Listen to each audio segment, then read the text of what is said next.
The American Family Association. On this fundamental issue, I will not yield, and Planned Parenthood will not yield. All the odds are against us. Faithfulness is the word. My religion compels me, and I love it for it, to be against discrimination of any kind in our country. Our rights come from nature and God, not from government. All God asks of you is faithfulness, faithfulness, faithfulness. Fighting for the family, standing for the church, laboring to return to a moral and biblically based culture.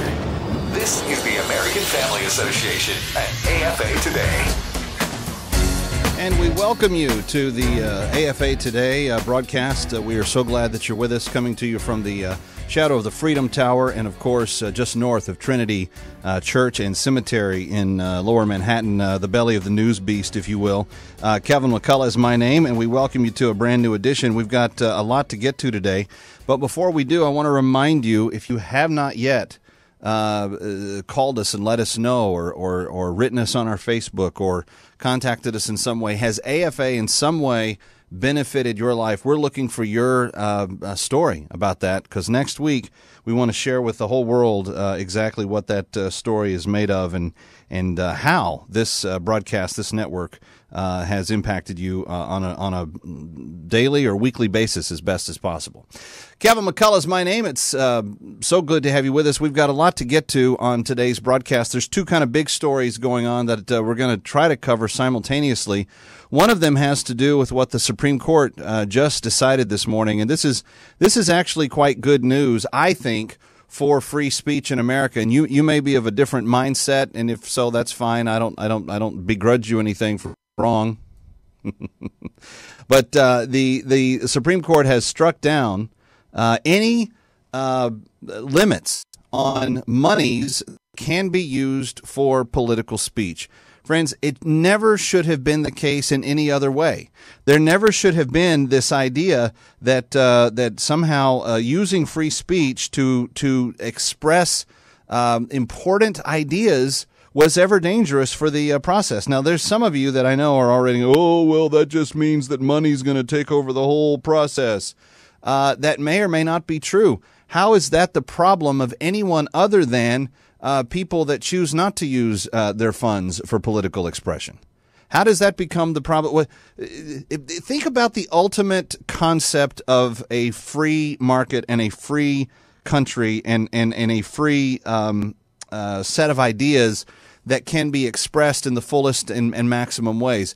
To say that you can have free speech and then not allow someone to fund an effort that echoes what they have to say, that tells the story of what they want to be, friends, that's ludicrous.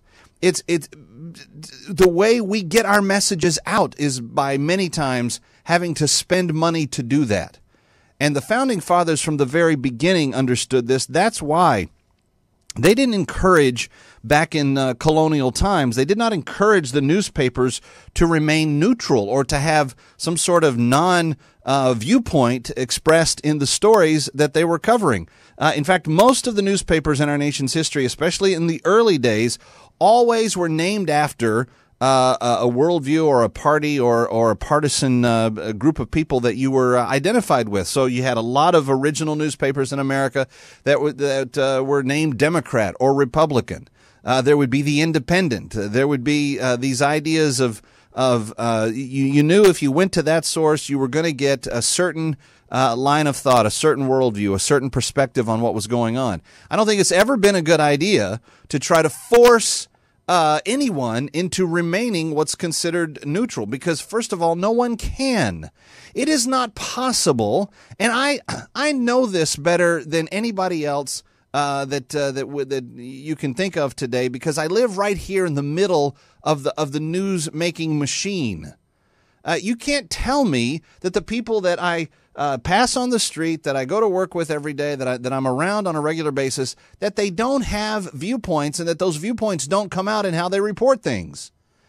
Every media outlet has a worldview. Every media outlet has a perspective and a take on things, and they should. That's quite all right. It's quite all right, because if you didn't, you'd probably be communicating worthless things. Now, the question is, can you be forced to accept someone's worldview? Well, we're testing that all the time. The free market is testing it. The law is testing it. The judiciary is testing it. But the very last thing that our government should ever be in the business of is trying to limit the ability for people to speak freely, and that includes what they would spend to get that message out beyond just their own living room or community hall or church building or whatever else you want to say that they are a part of. So this particular ruling is a really good deal. The major ruling hailed by congressional leadership as a First Amendment victory removes the caps on contributions, which was set at $123,200 for 2014. It does not change limits, though, on individual contributions for president or Congress, roughly set at $2,600 per election. Chief Justice John Roberts announced the decision, which split the court's liberal and conservative justices. Money in politics may at times seem repugnant to some, but so too does much of what the First Amendment vigorously protects, Roberts wrote in the majority opinion. If the First Amendment protects flag burning, funeral protests, and Nazi parades, despite the profound offense such spectacles cause, it surely protects political campaign speech despite popular opinion. This could not be better said. Justice Roberts has gotten this exactly right. The overall limits intrude without justification on a citizen's ability to exercise the most fundamental First Amendment activities, Roberts said, quoting from the court's seminal 1976 campaign finance ruling, Buckley v. Valeo. Justice Clarence Thomas agreed with the outcome of the case, but wrote separately to say that he would have gone further and wiped away all contribution limits. Others, though, described the ruling as a major blow to vital campaign finance rules. Because heaven forbid we actually have people fund messages that they agree with. Heaven forbid that we allow that. Justice Stephen Breyer, writing for the dissenting side, took the unusual step of reading a summary of his opinion from the bench and said the decision eviscerates our nation's campaign finance laws. I never liked our nation's campaign finance laws. I always thought they were an intrusion on our personal rights. So I'm glad, Justice Breyer. That's exactly what they were supposed to do. Anna Galland, executive director of MoveOn.org, said Wednesday's decision has seriously threatened our democracy by allowing ultra-rich individuals to effectively buy as many members of Congress as their bank accounts allow. I'm sorry, is someone from MoveOn.org saying that? That's good. That's George Soros. He's complaining about buying elections when his stated purpose in much of the civilized world is to destabilize modern Democratic and Republican form of governments. That's hilarious. What do you think of this Supreme Court ruling? They said all the limits are for the limits are off. You can't cap contributions that were set at $123,200 for the ability for people to run for Congress, et cetera, et cetera. Now, individual contributions have still got a cap per election in there, but this is saying you can't handicap a message or speech just because it may have someone who backs it with a lot of financing. The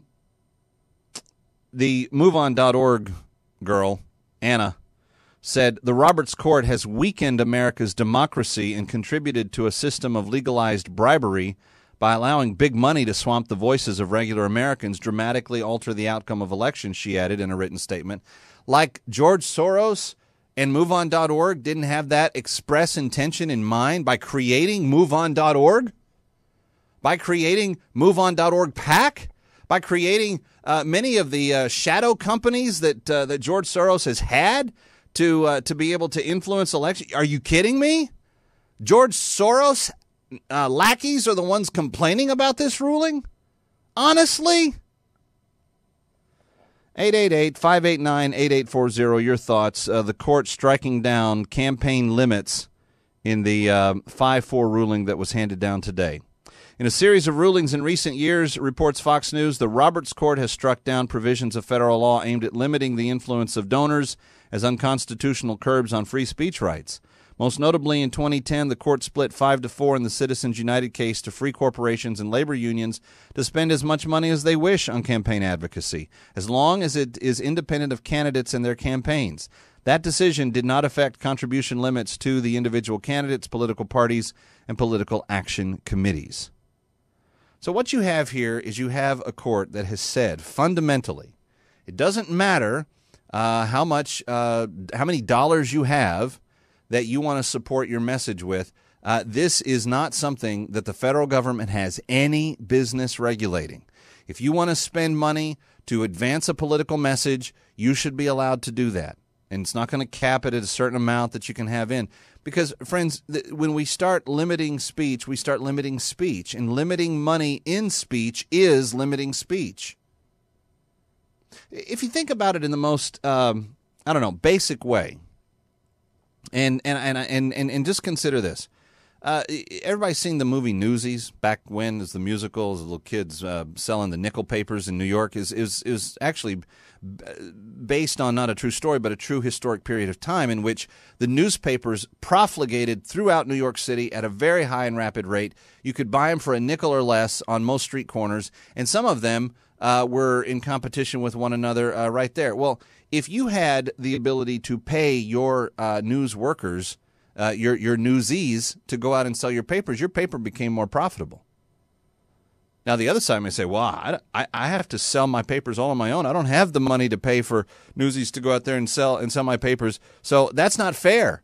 They shouldn't be allowed to have that cash be out there so that they can get their message out, so that they can sell their newspaper. I should be allowed to sell the same number of newspapers as they should. Because it doesn't work that way. Not if we live in a land of freedom. Not if we live in a land that pursues liberty. The ability to back speech with dollars is actually the most fundamental expression of speech that one can come up with. And here's the problem.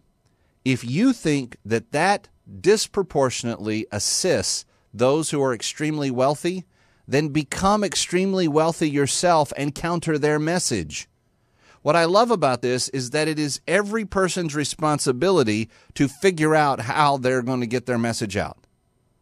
It is not the federal government's job, nor should it be, to sit there and mandate who can get which message out to the greatest extent. I don't want government telling me what messages can be advanced and which ones can't. I don't want them involved in the process at all. I want my arguments and my ideas to be stood up side by side to the guy next to me. And whichever person has the better set of ideas, I want the marketplace to embrace that. I want the culture to embrace that. I don't want to be limited because the government said, well, these sets of ideas, they're so dangerous. They're so out of the mainstream. We got to make sure that they're not allowed, because then that becomes a super subjective process. And all you end up doing is limiting the amount of speech that everybody gets to speak until you really do become part of the permanent minority. And then you're lucky if you get to speak at all in most totalitarian realms. Kevin McCullough, this is breaking news that just happened this morning. The Supreme Court has ruled that it is not constitutional to put caps on contributions. They ruled Wednesday that limits on the total amount of money individuals can give to candidates, political parties, and political action committees are unconstitutional. And they no longer say the maximum you can give to any campaign or any cause or anything else is $123,000. You can give more than that if you so wish. You can give as much as you want. And, of course, I just find it highly ironic that MoveOn.org is out there squealing and squawking about how this is somehow unfair, when George Soros has made it his personal mission in life to destabilize Western countries through the influence of money in the political process. That's how MoveOn.org got invented. That's how it got created. To have them out there going, oh, this is not fair. It's just laughable. Your thoughts on this? We've got another big story in Washington that we want to get to as well. The Benghazi ex-CIA director is under fire on Capitol Hill today. Tell you more about his testimony when we continue. And take your calls, 888-589-8840. This is AFA Today on AFR Talk.